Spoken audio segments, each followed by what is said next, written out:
Shabbat Shalom. On est à la parashat Ki Tetzeh. Et on va parler aujourd'hui, comme le signale le Rav Munk dans le commentaire que vous avez sous les yeux, dans la parashat de Shoftim, on parlait des institutions de l'État. Dans la parashat Ki Tetzeh, on parle des institutions de la famille. C'est-à-dire on passe du klal au prat. C'est important de le remarquer. Évidemment, on a deux plans essentiels à mener. Un plan qui est collectif, au niveau le plus général, total et national. Allez voir ce qui va se passer la semaine prochaine. Et le deuxième plan est le plan familial qui concerne chacun de nous avec sa propre famille. Donc, on a commencé dans la parashat Ki Tetzeh, qui est la parashat Shoftim, avec les institutions nationales. Maintenant, on va passer dans notre parasha au chapitre Kaf Dalet, aux affaires concernant la famille. Et il y a quelque chose de tout à fait particulier dans notre parasha. On parle donc du mariage pour parler du divorce. Je lis le premier pasouk du chapitre 24 que vous n'avez pas entièrement sous les yeux. Ki yikach ishishahu ve'alla ve'aya im lo timtza chen be'einav ki matza ba'irvat davar ve'katav la sefer keritut ve'natan be'yada ve'shilcha mibeto. Get, dit Onkelos. Alors, c'est quand même un peu surprenant que on commence par parler du mariage et il y a des allusions à la façon dont le mariage doit se passer, selon quelles règles. Et puis voilà que dans le même verset, on nous dit oui, il est possible qu'un homme et une femme se marient et qu'ils divorcent. Alors il y a quelque chose qui nous interpelle évidemment. Pourquoi, dans le même verset, faire une juxtaposition entre deux situations qui paraissent exactement le contraire l'une de l'autre? Le Rav Kook donne un très bel enseignement là-dessus, en nous disant que la Torah a voulu nous faire comprendre par là que le mariage est un choix. Et il n'est pas un choix une fois, mais il est un choix permanent. C'est-à-dire, il y a des gens qui rigolent, je vois. Elle est d'accord avec vous. On est d'accord. Non, permanent avec la même personne, vous voulez dire. Pardon? Dépend. Ce que vous venez de dire, Florence, c'est une possibilité. Mais en tout cas, la Torah a voulu laisser, dans le cadre du mariage, une possibilité du choix. C'est-à-dire que la personne n'ait pas le sentiment d'être enchaînée par quelque chose, mais que si elle décide de vivre avec son conjoint, c'est parce qu'elle le veut, c'est parce qu'elle le décide. Et ça, c'est important, parce que c'est ce qui amène la simcha. Là où il y a possibilité du choix, il y a possibilité de la simcha. Là où il n'y a pas de choix, il n'y a pas de simcha. C'est une définition très importante. Un esclave n'a pas de choix, donc il n'a pas de joie. Pour pouvoir être besimcha, il faut être beshlemut. Or, Akadosh Baruch Hu, en ayant donné à l'homme le libre arbitre, évidemment, l'homme ne se sent complètement être à l'image divine que quand il met à profit cette force que Dieu lui a donnée du choix. Il n'y a pas de joie chez les animaux, ils n'ont pas de libre arbitre. Par contre, il y a chez l'homme la possibilité du choix, de évidemment assumer ce choix, et grâce à cela, avoir la possibilité de la simcha, de la shlemut, donc de la simcha. Donc la Torah, il y a d'autres thèses dans le monde qui vont proposer les autres possibilités. Première possibilité, que si on se marie, on ne puisse pas divorcer. Ça existe. Ça ne veut pas dire pour autant que ce n'est pas un frein. Mais ça a été avancé comme étant le statut du mariage. Le mariage est quelque chose qu'on ne peut pas annuler. Alors dans ce cas-là, ben, on est enchaîné. Et comme on est enchaîné, qu'on n'aime pas être enchaîné, alors on fait ce qu'on veut. Ça va être la conclusion. La deuxième possibilité, pourquoi se marier? Si, vous comprenez pourquoi finalement ça va amener aussi à l'inverse.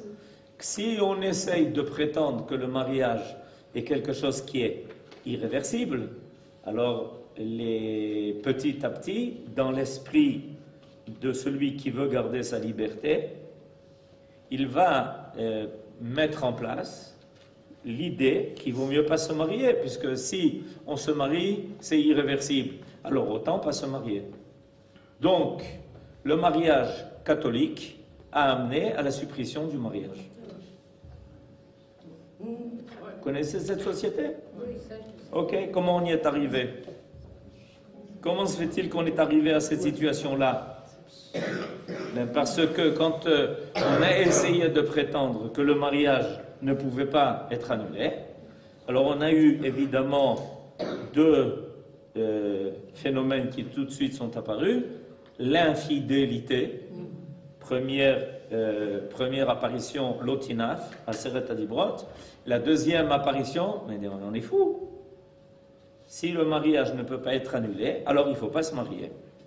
À la fin, évidemment, il ne faut pas avoir d'enfants, etc. On sait exactement ce qui se passe.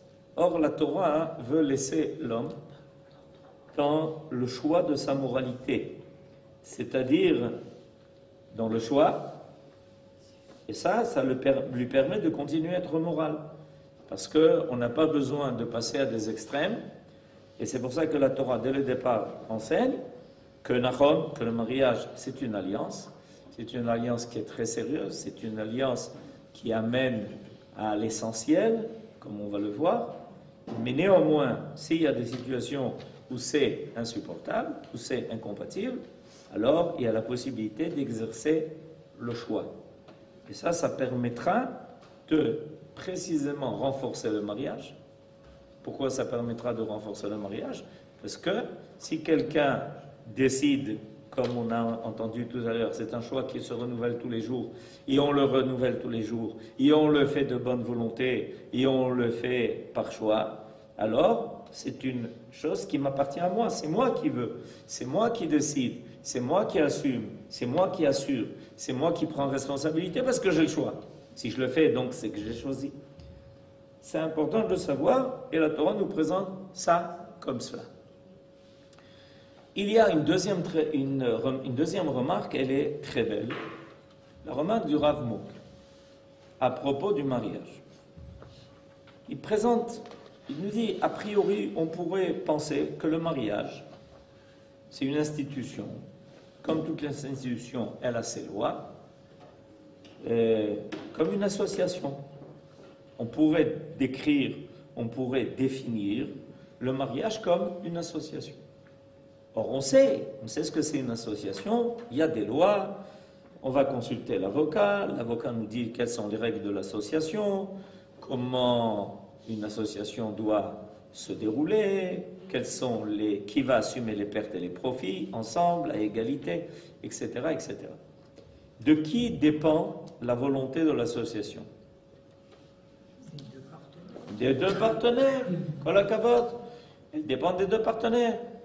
On peut par exemple décider que l'associé qui monte la société recevra 2/3 des profits et celui qui accepte de rentrer à l'association l'accepte à condition qu'il ne reçoive qu'1/3 des profits. Ça existe ou pas?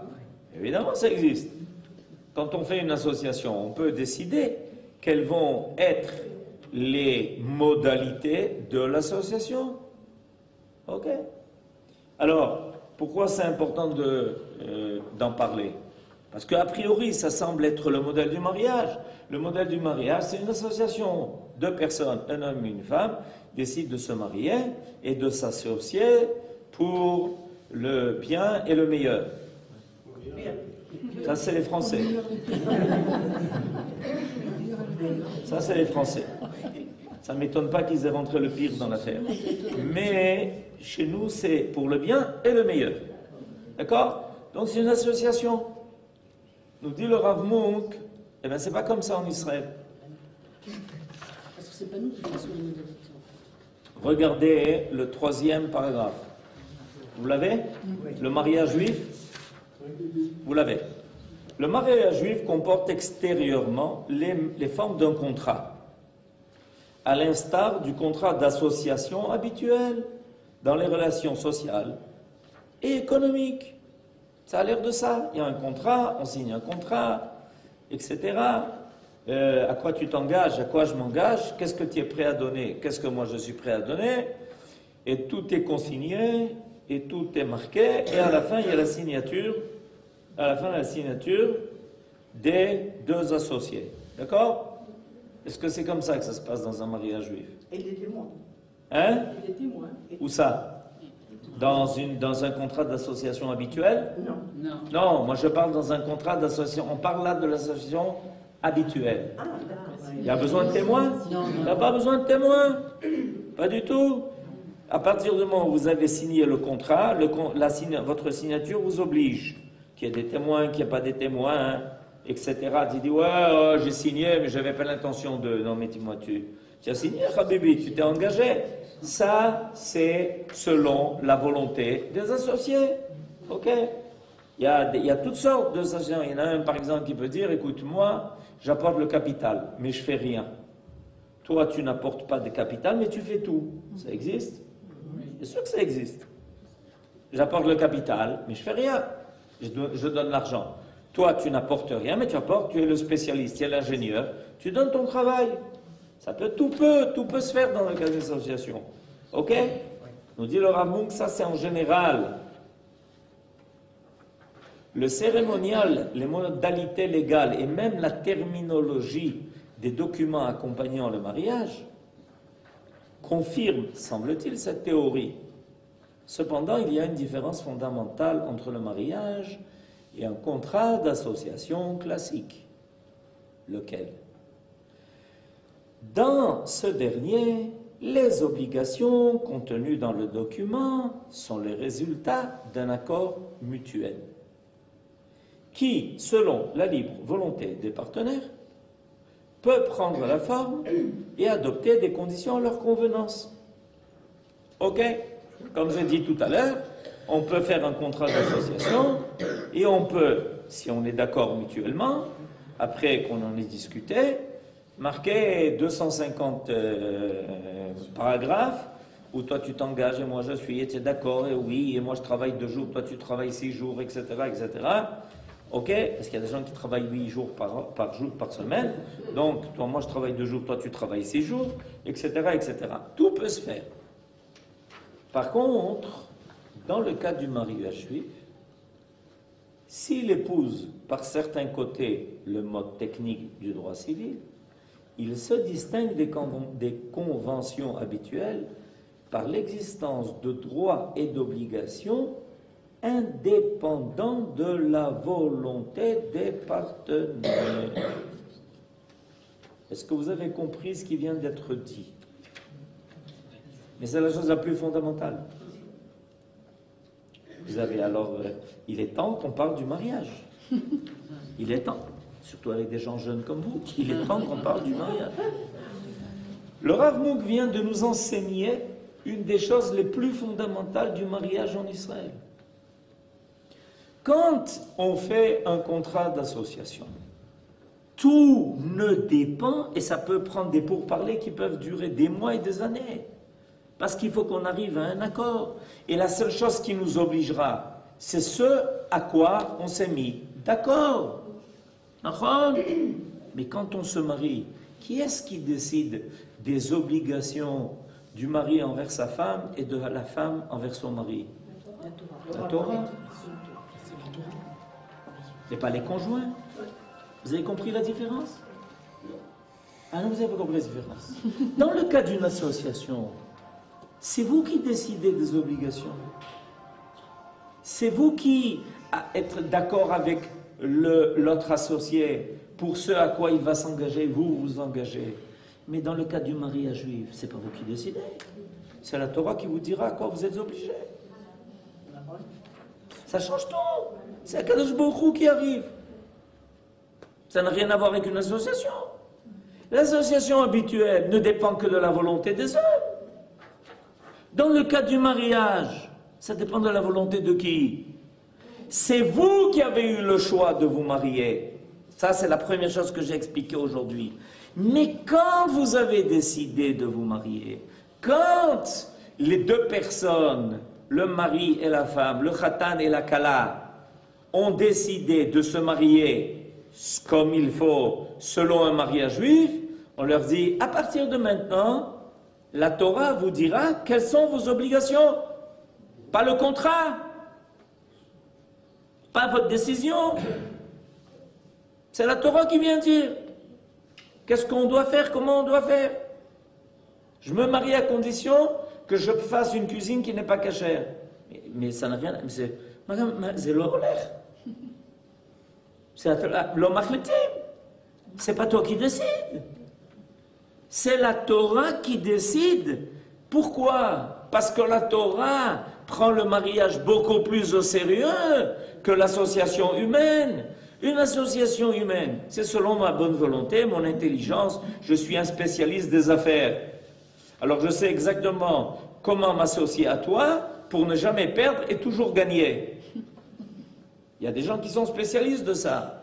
Et un jour, l'associé s'en rend compte, il dit, mais dis-moi, mais c'est drôle de... C'est un drôle de truc ce que tu as fait. Ah ben si tu as signé, Habibi, tu as signé, tu es obligé. D'accord? J'ai tout fait pour que je ne perde jamais, je gagne toujours. Ok. Mais ça, c'est les hommes.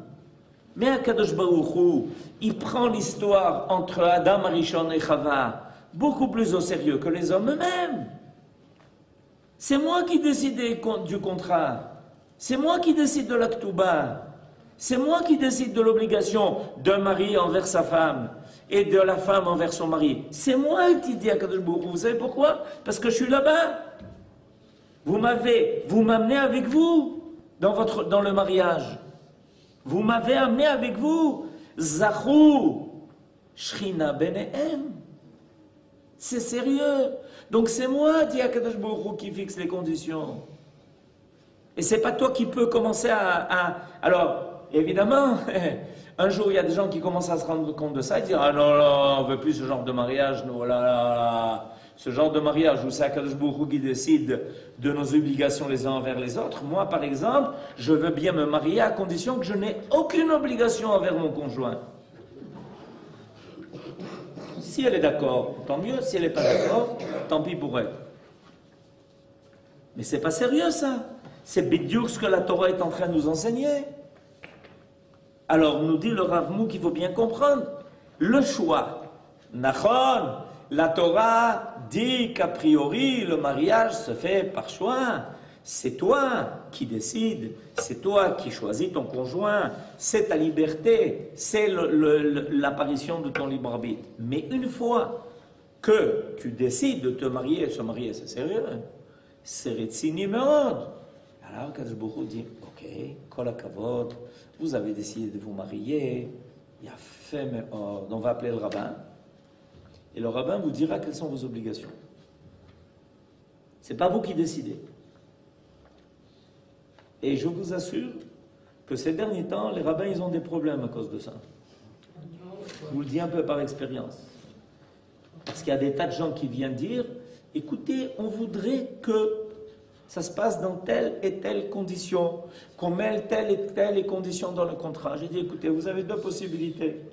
En tout cas, si vous vous adressez à moi. Choisir avec qui vous mariez, ça, c'est vous qui décidez. Mais qu'est-ce que le mariage vous impose, ça ne dépend pas de vous. Ça dépend de Akadosh Baruch Hu. Et moi, je suis là pour que les choses se fassent comme Akadosh Baruch Hu attend de nous. Et ça donnera un aspect divin à votre mariage. Et donc, il aura une force qui sera bien plus élevée qu'une association à capital limité. Puisqu'on veut maintenant une association à capital limité. On se marie pour 1 an et demi. C'est où? Et au bout d'1 an et demi, l'association est terminée à l'avance. Il y a des gens qui font des contrats comme ça aujourd'hui. Il y a des gens qui aujourd'hui font des contrats. Si quand je décide de partir, tu n'acceptes pas, tu payes 1 million par jour. Tu t'es engagé, Habibi, 1 million par jour. Vous comprenez où on en est? Et ça, tu veux... Oui, oui, il y a des gens qui font des contrats pareils, Anita. Oui, oui, vous n'êtes pas au courant, je sais bien. Vous ne parlez pas de nos contrats, pas de nos mariages. Ben, vadaï que des gens voudraient que ça se passe comme ça. Et oh, il va voir, il y a ceux qui acceptent que ça se passe comme ça. Oh, il va voir, il y a ceux qui acceptent qu'il y ait des contrats pareils qui se fassent. Est-ce qu'ils existent, ces contrats pareils? Pardon? Oui, bien sûr. Bien sûr qu'ils existent. Mais pourquoi ils se marient avec un avocat? Pour 1 an et demi? Pourquoi pas? Pour 1 an et demi. Pour 1 an et demi? Comment 1 an et demi, on est fatigué. Vous comprenez? Tout est possible. Tout est possible aujourd'hui. Renouvelable. C'est ça, tout renouvelable. Sous certaines conditions. Alors, écoutez bien. Pourquoi je vous dis ça? Parce que là, on est en train de toucher quelque chose qui est bidiouk, la différence entre les hommes et Dieu. Quand la Torah, pourquoi elle a besoin de nous parler du mariage? Quelqu'un nous dit, mais le mariage, mais c'est humain. On n'a pas besoin que la Torah vienne nous dire, écoute, si tu veux te marier, tu te maries. J'ai besoin de la Torah pour ça. Si un homme a pris fin, si un homme veut se marier, une femme veut se marier, pourquoi j'ai besoin de la Torah pour ça? Parce que ça nous arrive assez souvent qu'on voit des choses qui, a priori, où la Torah parle de choses qui sont tout à fait naturelles. Avant que la Torah ne soit donnée, les gens se mariaient. Dans le monde entier, il y a des gens qui se marient. Il paraît que ça existe encore.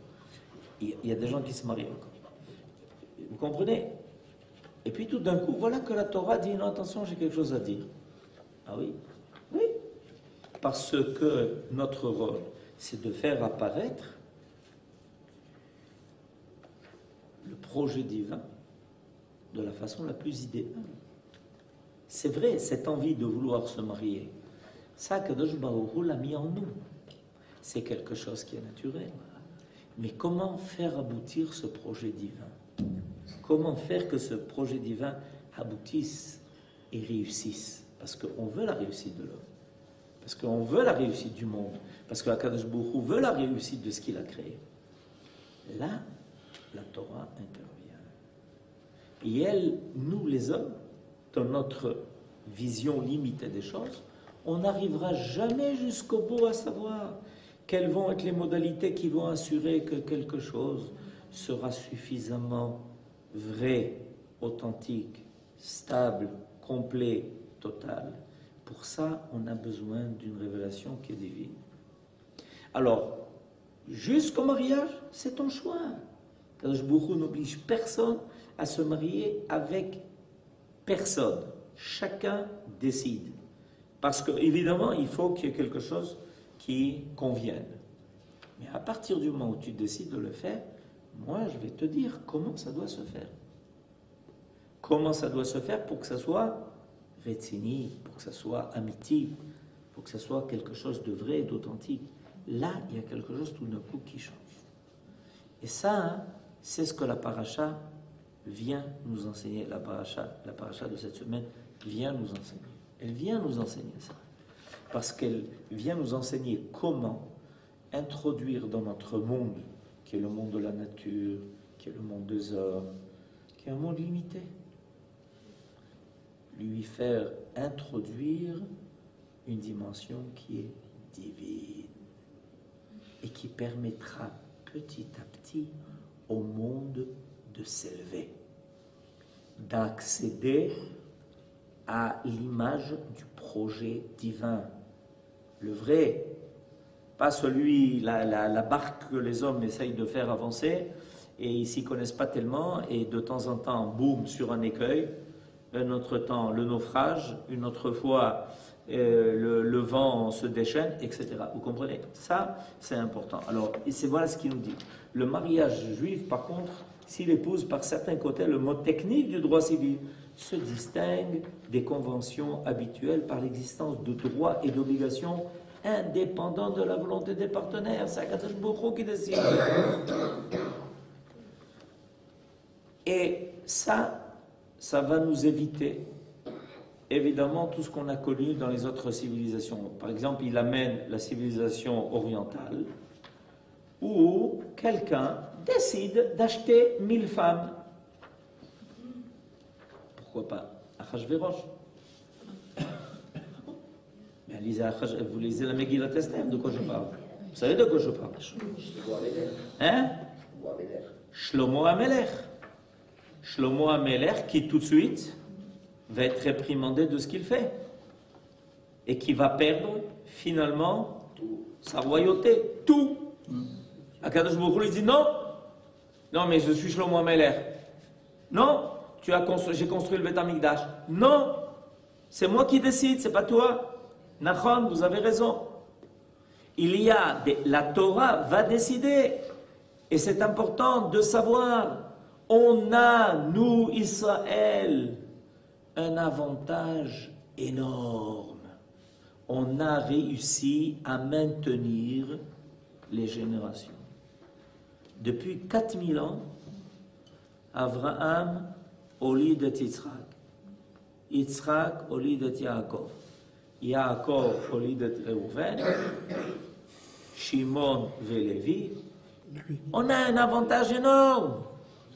Énorme. On a réussi à maintenir comme ça une lignée. Pourquoi? Parce que depuis 4000 ans, le Ham Israël dit Nachon, je choisis avec qui je me marie, mais Akadosh Baruch Hu décidera comment ça va se faire. Alors, comme ça a été rappelé tout à l'heure, c'est-à-dire, eh bien, je vous dis, hier soir, j'ai fait une choupa, et pas des gens, disons qu'ils n'assistent pas à un cours de Torah tous les jours. Ok? Mais ils acceptent, Bidiouk, je leur ai dit, il faut que ça se passe comme ça, il faut qu'il y ait des témoins, il faut que les témoins soient kshérim, etc. Pas de problème, pas de problème. Des gens qui acceptent, ils comprennent cette idée-là, ils comprennent, ils voient aussi, tout d'un coup, ils commencent à avoir des larmes sous la choupa. Alors que ce pas des gens qui étudient la Torah tous les jours, parce qu'ils comprennent quelque chose de plus qui est en train d'apparaître, une dimension qui est divine dans ce qui est en train de se faire, et ils le veulent. C'est pas pour rien qu'ils m'ont amené 2 heures de route. Ils le veulent. Alors que ça pourrait se passer autrement. Non, on veut continuer. On veut continuer parce que le Ham Israël, il a réussi à maintenir son existence éternelle grâce à l'éternité des lois qui accompagnent la constitution de chaque famille, qui accompagnent chaque couple, chaque foyer, chaque maison, chaque génération, les enfants, petits-enfants, arrière-petits-enfants, etc. Quelles sont les lois particulières à notre mariage, à nos mariages? Quelles sont les lois particulières? Vous avez déjà assisté à un Il y a des brachot. Il y a des brachot. Mais avant les brachot, on a bien vérifié que celui qui se marie, X qui se marie avec Y, peut se marier avec Y, et que Y peut se marier avec X. On a vérifié. Dans le monde, marie-toi avec qui tu veux. D'accord ou non? À partir du moment où tu décides de te marier, on dit, il n'y a pas de problème, vous voulez vous marier, mais c'est-à-dire, on va voir si X peut se marier avec Y, et si Y peut se marier avec X. Quoi, c'est quoi ça? On vérifie dans votre bien, pour votre intérêt, pour pas que apparaissent des choses qui ensuite vont vous causer des problèmes et des difficultés.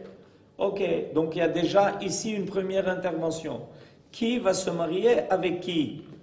Par exemple, est-ce qu'un Sfaradi a le droit de se marier avec une Ashkenazia? C'est une blague. La moitié de mes enfants, c'est comme ça. S'il n'y a pas la réponse est oui, c'est permis au niveau de la halakha, j'ai oublié de vous le dire. Et le contraire aussi, d'ailleurs, c'est permis.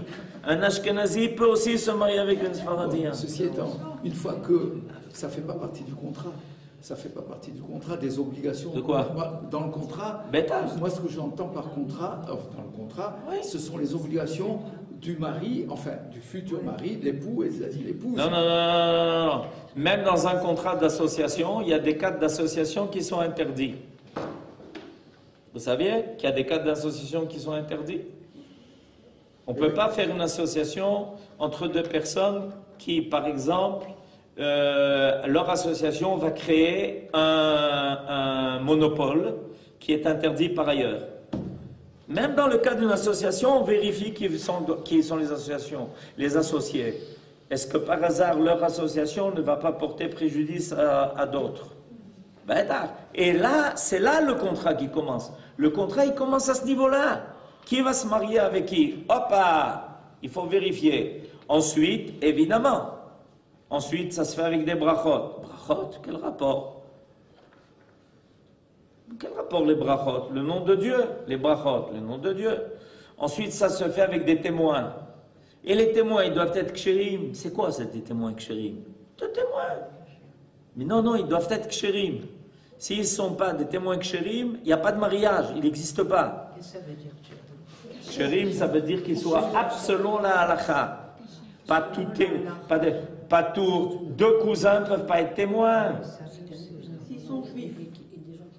Ben ben, ça ne suffit pas. Comment s'ils sont juifs? Évidemment, je ne vais pas prendre des témoins non juifs. Juifs, Shomer Shabbat. Ça ne suffit pas. Alors, qu'est-ce Il y a d'autres cas où un témoin n'est pas caché. Par exemple, s'il est proche du khatan, qu'il est proche de la kala, qu'ils sont proches entre eux. Mais on me pose sans arrêt ces questions-là. Est-ce que mon cousin peut être mon témoin? Est-ce que mon frère peut être mon témoin? Mais dans le monde entier, oui. Et dans la Torah, on dit non. Alors, il faut demander si le témoin est caché. Oui, dans le mariage civil en France, mariage civil, il y a dans la famille. Mais bien sûr, n'importe qui. Tu peux amener n'importe qui. C'est obligé qu'ils soient Shomer Shabbat. Bien sûr.